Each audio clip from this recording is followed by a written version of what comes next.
Hello everyone, Harish here. Welcome back to Scoreline. So let's look at inference questions. Inference questions are largely regarded as one of the hardest questions types of the English module of the SAT. The reason for this is sometimes they have a lot of text, and sometimes people don't know how to approach them.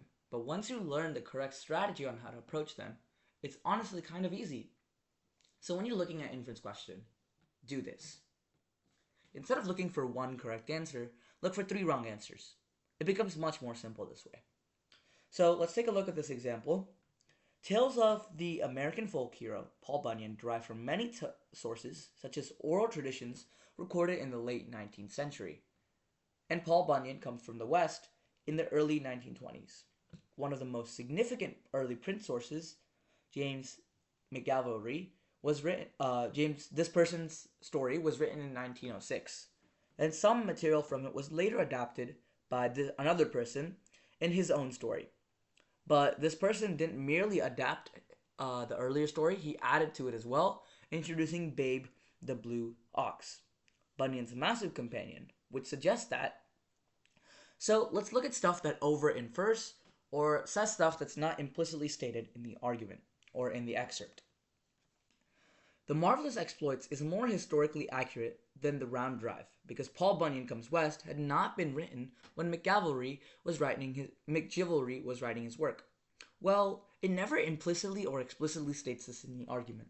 So we're going to eliminate this because we don't know if it's more historically accurate or not.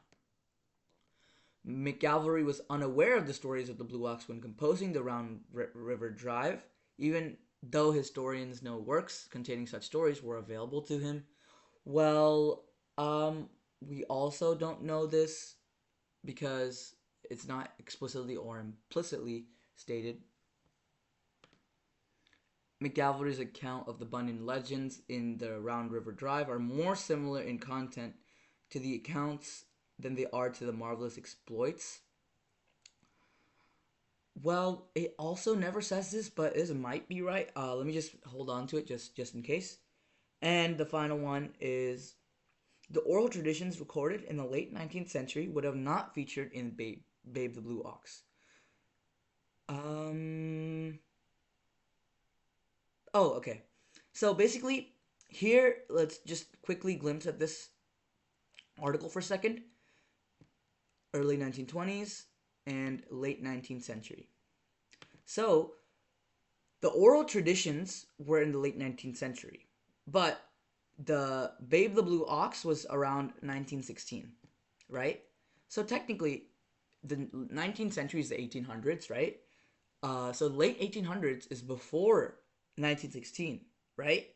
So the oral traditions recorded in the 19th century would not have featured Babe the Blue Ox because he added to it in 1916, which is after the oral traditions. So it's completely plausible that the oral traditions would not have Babe the Blue Ox because it was made up afterwards, right?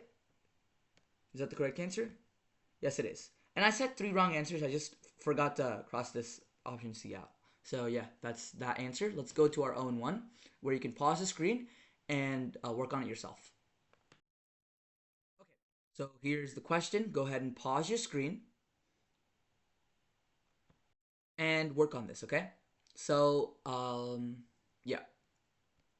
All right, you can unpause this when you're done and let's go over this. During the early incorporation of the city of Silverton, the right to vote required in part that a resident paid in $50 in fees to the city council. The four most common fees were levied on developed plots, the number of livestock owned, the volume of grain storage, and the inventory of local trading posts. Investments in East Coast railroads were either exempt from fees or assessed at negligible rates. Although relatively few residents paid the fee on developed plots, it was a primary method of voter qualification and accounted for over 2/3 of municipal revenue during this period, suggesting that Silverton's early incorporation. Okay, so okay, we know they tell us that even though few residents paid the fee on developed plots, it was the primary method of voter qualification.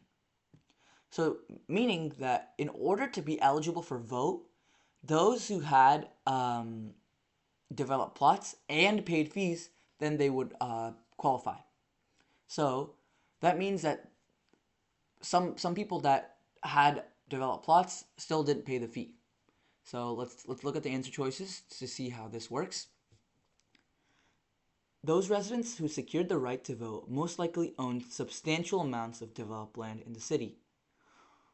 Okay, so we don't necessarily know this. I could understand the basis of why this would work, but it doesn't implicitly state this, so let's not consider it.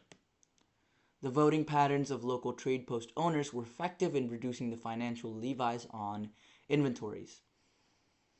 Well, we know the primary method of qualification was developed plots and not the inventory of local trading posts.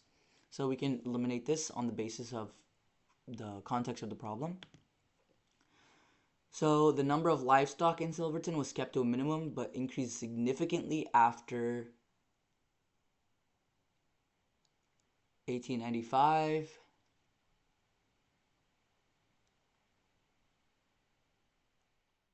Wait. Whoops, guys, I made a bit of a mistake. This option A is kind of plausible because it's still kind of implicitly hinted at in the context of the problem.